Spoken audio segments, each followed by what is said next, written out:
Hi and hello बच्चा party. तो बच्चा पार्टी जैसा आप जानते हैं कि मैं एक सेशन पहले लाया था टॉपर्स का, जिसमें अपन ने बहुत सारे बच्चों से मुलाकात की थी, लेकिन वहाँ पे हमारे साथ राशि नहीं थी जो हमारी कोचिंग इंस्टीट्यूट की टॉपर है। इसका जो भी मार्क्स आ रहा है वो 666 आ रहा है और वो आज हमारे साथ है और उनके माता पिता भी हमारे साथ है, तो हम उनसे ही कुछ बातें करेंगे और साथ ही साथ इसके बाद मैं एक वीडियो और डालूंगा जिसमें अपन हिंदी मीडियम के एक बच्चे के साथ बात करेंगे। तो अब हम राशि से कुछ सवाल पूछेंगे और उसके बाद वो हमको जवाब देगी। तो मैं अभी माइक दे रहा हूँ अपने अय्यर सर को, जो कि अय्यर सर सेशन की शुरुआत करेंगे। लीजिए Iyer sir. Thank you Vikas sir. सबसे पहले मैं पापा से पूछना चाहूँगा कि बच्ची का जब रिजल्ट आया और इतना बेहतरीन रिजल्ट जब उनको मिला, तो वो दिन से आज तक उनको क्या क्या ऐसा एहसास हो रहा है इस रिजल्ट के बाद? सर लगातार बहुत खुशी हो रही है, जिसका मैं शब्दों में व्यक्त नहीं कर सकता। बहुत ज़्यादा खुशी हो रही है। और जैसा आप लोग बोले थे जिस दिन एडमिशन के लिए आया था कि कम से कम लास्ट ईयर से 200 मार्क्स बढ़ेंगे, तो उससे भी ज़्यादा 421 पिछले बार पाई थी, इस बार तो लगभग 240 मार्क्स बढ़े। बहुत खुशी हुई मुझे और तब से अब तक लगातार फ़ोन कॉल्स आ रहे हैं और बहुत ही खुशी महसूस कर रहे हैं। सर इस पे आप भी वो कमेंट ऐड कर सकते हैं कि आपका कितना लाख बच गया, आपने कैलकुलेशन किया? हर बिकने से बच गया 7 लाख रुपए बच गया मेरा, है ना। सब फोन कॉल्स आते हैं जिसमें कभी कभी बात होती है बेंगलोर के कॉलेज से, पुणे के कॉलेज से, तो लोग सीधा यही बात करते हैं, सर कितना लग जाएगा करके जब पूछा जाता है तो सीधा यही जवाब देते हैं, सर लगभग 1 CR लग जाएगा करके। तो सोचो, हाँ वो सब बच गया। सर लेकिन उसको आप ऐसा भी देख सकते हैं कि इतने में एक ऑडी भी खरीद लिया आपने। इतना पैसा आपने बचा। हाँ उसको इस रूप में सोचो सर, जैसा भी सोचो बच गया। बहुत खुशी हो रही है।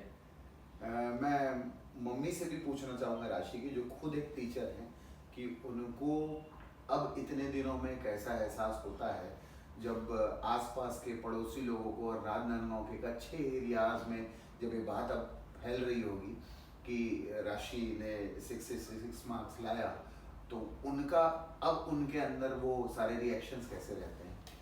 सर बहुत ज़्यादा खुशी हो रही है। हमारे परिवार में ये पहली बच्ची है जो डॉक्टर बनेगी। अब जब हम मेरे अड़ोसी पड़ोसी मोहल्ले कॉलोनी वालों को पता चला तो सभी का एकदम बधाई आ रहा है और फ़ोन कॉल्स वगैरह आ रहा है। इससे पहले ऐसा कभी हुआ नहीं था, ये सब राशि के कारण संभव हो पाया। चलिए अब अपन राशि से सवाल के लिए आते हैं।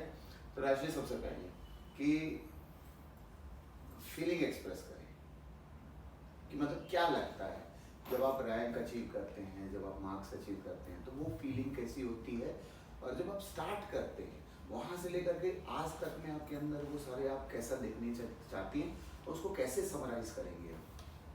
हाँ सर, मुझे बहुत खुशी हो रही है। जैसे पहला हुआ करता था, रिजल्ट आने के बाद बिल्कुल ऐसा लगता है जैसे पूरी आपकी दुनिया ही पलट गई हो। आसपास के लोग बहुत कॉन्ग्रेचुलेट करते हैं, आपसे बातें करते हैं और अच्छा महसूस होता है।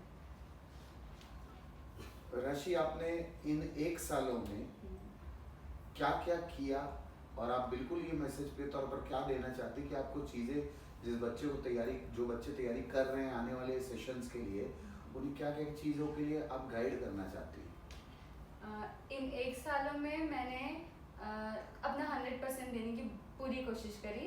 मैं कोचिंग ज्वाइन करी, वहाँ के टीचर्स से मिली, वहाँ के सारे टेस्ट सीरीज लिए, मॉड्यूल सॉल्व किए, क्वेश्चन सॉल्व किए, उनका एनालिसिस किया, अपना सारे एरर्स को क्लियर किया, जितने भी डाउट्स थे वो क्लियर किए और फिर एग्ज़ाम दिए। तो रिजल्ट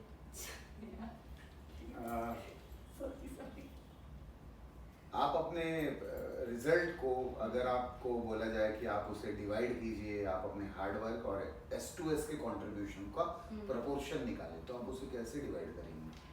S2S का कंट्रीब्यूशन सर बहुत बड़ा है, इसमें मतलब सबसे ज़्यादा है। फिर भी आपको प्रोपोर्शनेटली इसको बांटना है, तो आप हार्डवर्क और S2S ये दो के रोल को बांटना है परसेंटेज में, तो आप कैसे बांटेंगे?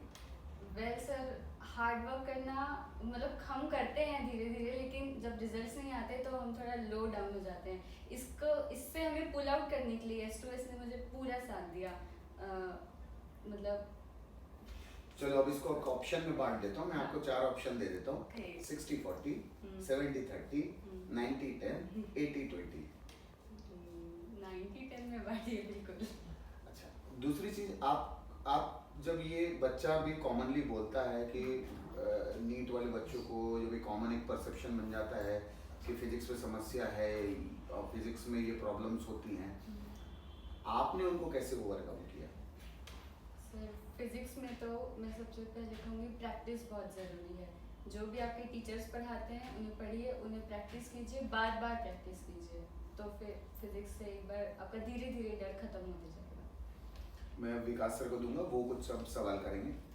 जैसा कि मैं हमेशा कहता हूँ अपने बच्चों को कि हर एक बच्चा 700 या 720 मार्क्स अचीव कर सकता है। तो जब मैं ऐसा बोलता हूँ तो कई बच्चे ऐसे बोलते हैं सर मैं कैसे ला सकता हूँ, मेरे तो अभी इतने कम मार्क्स आए, ऐसा है। तो राशि को भी मैं एक चीज़ जब बोलता था कि आप आराम से 650 प्लस मार्क्स ला सकते, तो इसको बिलीव नहीं होता था।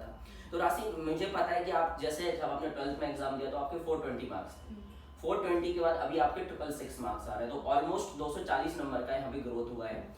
तो आप इसको कैसे देखते हैं, मतलब आप क्या कहना चाहते हैं कि कोई भी एवरेज बच्चा भी 700 स्कोर कर सकता है कि नहीं कर सकता है? बिल्कुल कर सकते हैं। और साथ ही साथ ये बताओ कि बच्चे डरते हैं कि हम नहीं कर सकते इतना स्कोर, तो तुमने जब 421 से 66 मार्क्स लाए हैं तो इसमें अपना मतलब क्या बताना चाहो बच्चों को, कैसे वो स्कोर इतना कर सकते हैं और इसमें क्या क्या तुमको समस्याएं हैं बीच में और तुमने उसको ओवरकम कैसे किया? जब मैं 421 लेके आई उसके बाद मैं बस चाहती थी कि नेक्स्ट ड्रॉप के बाद मुझे गवर्नमेंट सीट मिल जाए, तो 650 प्लस लाना या 666 ही लाना मेरे लिए मतलब अनबिलीवेबल है। मैं अभी भी सोचती हूँ तो लगता है कि बहुत बहुत ज़्यादा है, मैं तब कभी नहीं सोची थी कि ले आऊँगी, तो ये लगता है बहुत ज़्यादा। ये आपको लेकिन कब रियलाइज हुआ, मतलब ये आपको क्या ये 2 महीने पहले क्या आपको थोड़ा एक आउटलाइन मिला था कि आप कितना स्कोर की तरफ जा सकती हैं, ये आपको थोड़ा आउटलाइन मिला था? मुझे लगा था मैं 600 प्लस 630 20 तक ले आ सकती हूँ, पर इतना ज़्यादा स्कोर करूँगी ये नहीं। हाँ, लेकिन 30। एक बिलीफ आ चुका था कि आप लाएंगे। हाँ हाँ। आपने एग्जाम के दौरान क्या किया कि आपने 630 लिए सोचा था और आप 660 पहुंची, तो एग्जाम के दौरान आपने इन चीजों को कैसे क्या क्या किया है सर?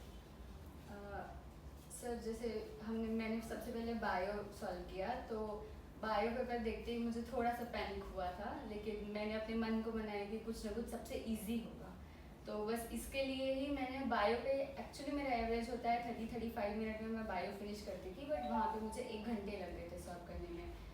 बट मेरे लिए प्लस पॉइंट हुआ केमिस्ट्री सॉल्व करना which was over in 30 minutes.